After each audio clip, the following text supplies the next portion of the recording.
Alguns dias dessa semana, a data oficial do Enem 2021 foi divulgada e sempre bate uma ansiedade, um certo senso de urgência, né? Quando chega assim a gente que está se preparando para fazer a prova. E a pergunta que fica é, faltando 5 meses para a prova, ainda dá tempo de começar? Qual que é a melhor forma de se preparar?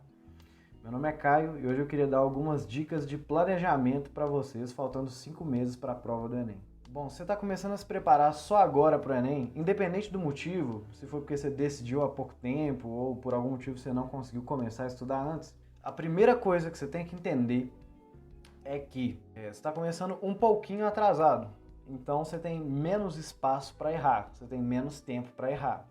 Então, o ideal é que todo o seu estudo, toda a metodologia que você vai utilizar durante a sua preparação para a prova seja o mais acertada possível. Ainda dá tempo de errar um pouco, mas não muito.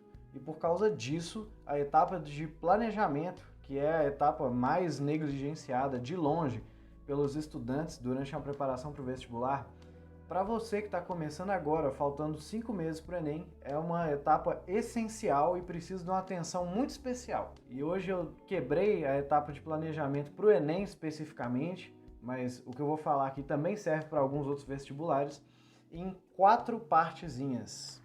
A primeira etapa é o objetivo, e ela é muito importante, porque você tem que ter em mente o que você quer fazer, para que você está prestando vestibular, né? O que você vai querer colocar lá no SISU. E por que isso é importante para a preparação? A gente está começando a estudar agora. Isso é importante para a preparação, porque tendo só 5 meses para se preparar, você tem que focar no que é mais importante, no que vai impactar mais a sua nota. E algumas universidades têm pesos para cursos diferentes, pesos diferentes para as provas do Enem. Então, um exemplo, para um determinado curso, como algum curso de engenharia, as provas de ciências da natureza, de matemática, podem ter um peso maior. Já para um curso de direito, por exemplo, as provas de redação e de linguagens e humanas podem ter um peso maior também.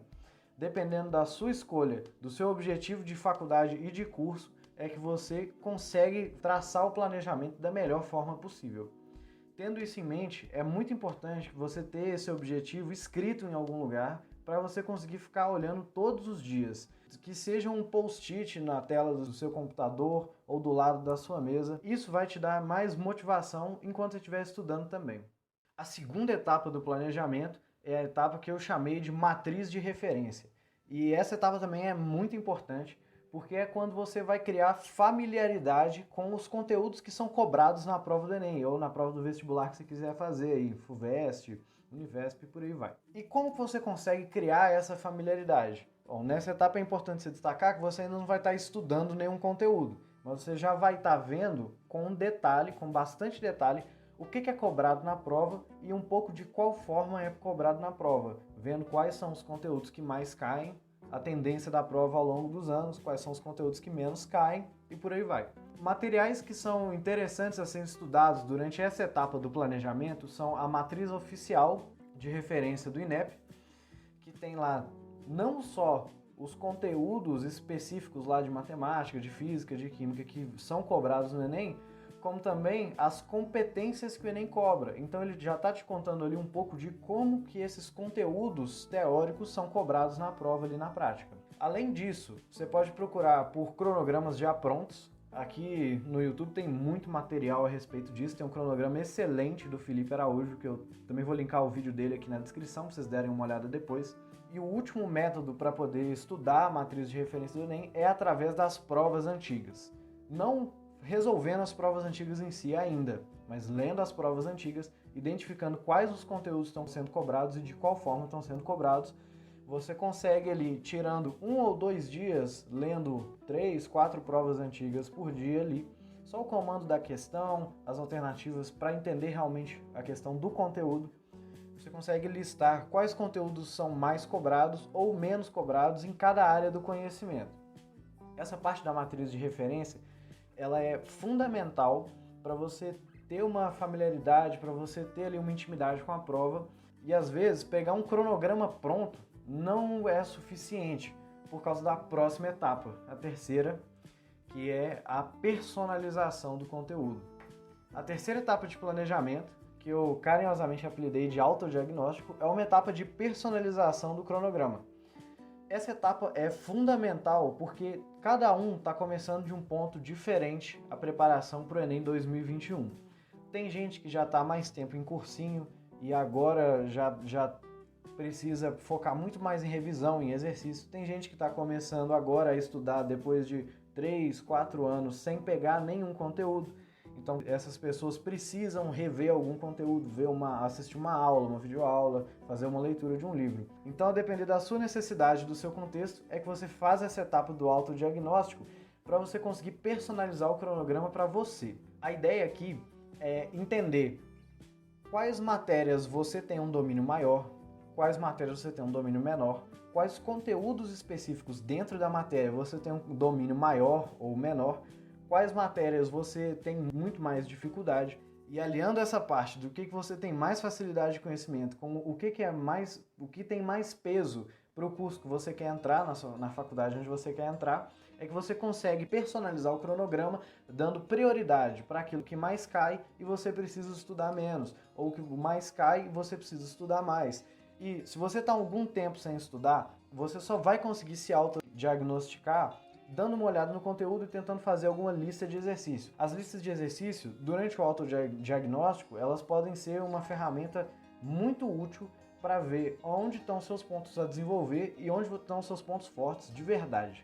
E além disso tudo, nessa etapa do autodiagnóstico, você também precisa saber se você aprende melhor, ou melhor, se você entende melhor lendo um livro, texto, assistindo uma aula, assistindo uma videoaula, para conseguir separar o material que você vai utilizar durante o seu estudo também nessa etapa de diagnóstico, de acordo com o que funciona melhor para você. A quarta etapa do planejamento é um cronograma de revisões e simulados. Eu juntei esses dois aqui, mas cada um merece uma atenção individual e eu vou tratar a respeito deles em vídeos posteriores. Mas dando uma breve introdução aqui, a revisão tem uma importância fundamental e ela é muito negligenciada pelos estudantes, porque à medida que o tempo vai passando, se você não vai retomando aquele conteúdo que você entendeu, mas ainda não aprendeu, você vai acabar esquecendo de novo. Quanto mais você estimula o seu cérebro com uma informação, maior vai ser a importância que ele vai dar a ela e por isso mais fácil vai ser de gravar ela. Eu vou deixar um vídeo aqui embaixo também do Lumbergeek a respeito de revisões ativas e mais pra frente pretendo fazer um vídeo sobre como eu faço minhas revisões usando flashcards e revisões ativas. Uma forma de você se organizar para conseguir revisar tudo quando chegar lá na sexta-feira é você ter uma folha ou uma planilha onde você vai anotando semana a semana o que você estudou ou o que você vai revisar. Assim fica fácil de você manter o controle e quando chegar lá no dia da revisão você já tem anotado sobre tudo que você vai revisar. E de longe, a parte mais importante da preparação para qualquer vestibular são os simulados.